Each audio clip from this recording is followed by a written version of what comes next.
ba pesa ba visa ya mawa eza biloko ba eloko te ba za ma papa ba o basali luera analyse ngetalinga te basali ba sentiment na ba loko afala pesa ba visa ya mawa siko fala memi ngambu soki ba lobi na bango eloko ba profwati soki ba lobi na bango eloko buzoba ba profali soki ba sali lika ba profali po visa ba pesa biloko wana yango na tala bata wenge so bwana posa bomesana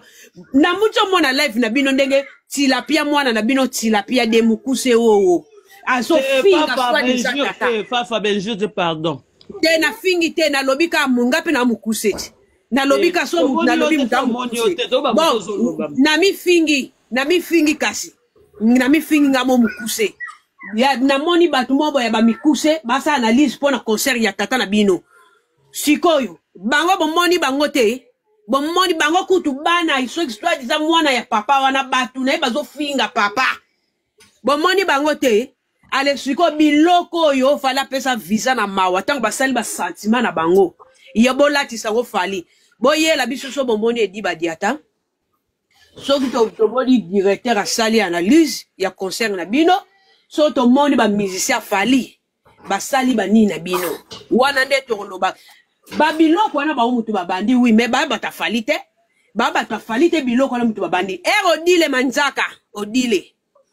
bandi kisunjora kit abande banda ya Alexa Baza Warrior alobaka so alobaza journaliste warrior wana na oboya ngote ekasa warrior asali makamlene na ndenge ki journaliste warrior na ndenge na ye eliko lobateke fali eliko lobate fali na viso ba pesa ya mawa baza biloko ba mutu nyonso fala pesa ba visa ba biloko pana ka bambwa bana mbwa talaka nde na finga ba bana mbwa bato nyonso ba ma musique bango ko fo pona ngo krenga ba problème kasi te bango nde Gloria nakotika bango te po cause na bango nde mutu komba fali ekoti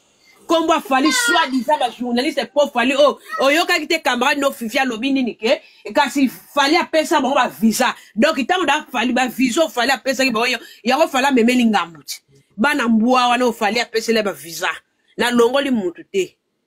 na longoli bana mbwa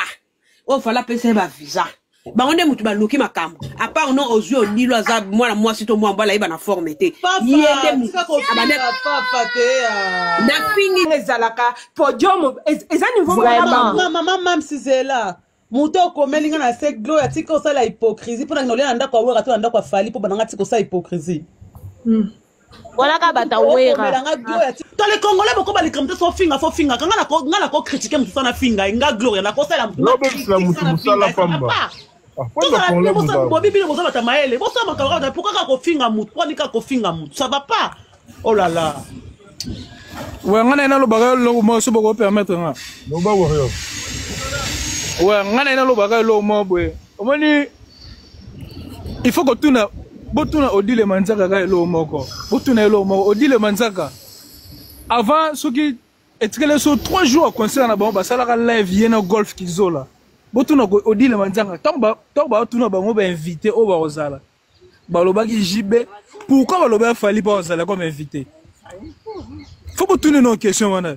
botuna odile manzanga pour na lobaki ne ba invité na mino fali pas ozala faut botuna bango biso mieke bino tout to beta sala 20 000 places muta lungola ngote to beta sala 40 000 places muta lungola te to ke Belgique ING 15 000 places sold out muta lungola ngote bino fo ta moni bino fo bokeba na biso yango biso ba warrior yango ngana loba elo mako ba warrior ezana ba tumususu to afa ba beta concert ba na flatterie kana matisi mutu mususu ka mutakiti na matiso ba kana flatterie toza pour ça polémique te toza pour ça ba tunyo ça tout ba gérer na ba fani na bango